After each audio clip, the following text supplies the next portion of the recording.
Welcome to TG24 TV. నేను సుమలత. హైదరాబాద్ లోని Kapra circle పరిధిలో ఉన్న సౌత్ కమలా నగర్ వెల్ఫేర్ అసోసియేషన్ కార్యాలయంలో అగ్ని ప్రమాదం చోటు చేసుకుంది.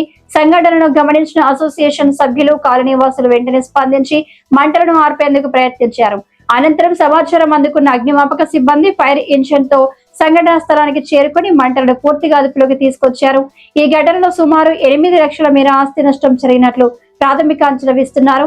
అసోసియేషన్ సభ్యుల వివరాల ప్రకారం మధ్యాహ్నం 12:30 వరకు కార్యాలయంలోనే ఉన్నామని, అనంతరం ఇంటికి వెళ్లిన తర్వాత అగ్ని ప్రమాదం జరిగినట్టు తెలిపారు. ఈ ఘటనపై పోలీసులకు ఫిర్యాదు చేస్తామని, దీనికి కారణమైన వారిపై కఠిన చర్యలు తీసుకోవాలని అసోసియేషన్ సభ్యులు డిమాండ్ చేశారు. ఇక్కడే ఉన్నాము. ఇప్పుడే లంచ్ కని వెళ్ళిపోయినా కొద్దిసేపటికే బర్నింగ్ అవుతుందని ఇక్కడ మెసేజ్ రాగానే ఇమీడియట్ వచ్చేవరకు మొత్తం కాలిపోయింది. మరి అది ఎట్లా కాలింది అనేది మాకు కూడా తెలుస్తలేదు. కానీ ఒక ప్లేస్లో మాత్రం అది ఎక్కడో ఏదో పోయించినట్టు నాకు అక్కడనే బర్న్ అయింది. మంటలలాగా అక్కడే వచ్చినాయి కాబట్టి అదంతా మీరు కూడా ఒకసారి మీడియా చూడండి.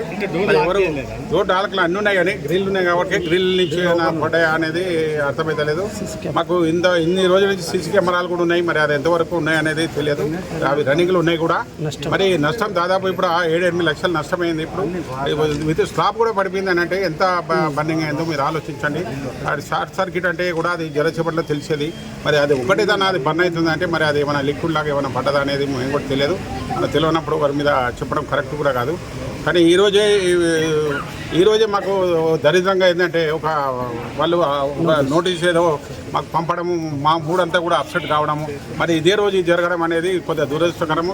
దీని గురించి కూడా మేము కూడా ఎంక్వైరీ చేసి దీని ఎంతవరకు ఏమైంది అనేది మనం పరిశీలించి దాని మీద మరి గవర్నమెంట్ ఏమన్నా దీని గురించి అంతా వాళ్ళకి తెలియపరిచి మరి పోలీస్ కంప్లైంట్ కూడా ఇప్పుడు ఇవ్వడం జరుగుతుంది.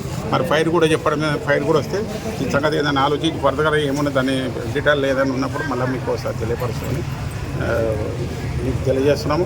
ఎవరైనా ఇలాంటి పని చేస్తే అది దరిద్రంగా భావించి ఎవరైనా చేయించుంటే మాత్రం అది కరెక్ట్ అయిన పద్ధతి కాదు. ఎన్నడలేదు దాదాపు 30-35 ఏళ్ళ నుంచి అది ఒక్కొక్క ఇటుక పెట్టుకుంటూ వస్తుంది. దాన్ని ఒక పద్ధతిగా తీసుకొచ్చి మంచి కమ్యూనిటీ లాగా చాలా అన్ని కాలనీలలో వచ్చి ఇంత మంచి హాల్ కట్టిరు అనేది దాని మీద ఒక దృష్టి పడ్డది. మరి అది ఏం దృష్టిలో నాకు అర్థం కాలేదు. దాన్ని రేపేళ్ళు మీ అందరి సమస్య ఏమన్నా మీకు తెలియపరుస్తామని చెప్తున్నాను. Thank you very much. Hi, నేను Satyasri. Please do subscribe TG24 TV.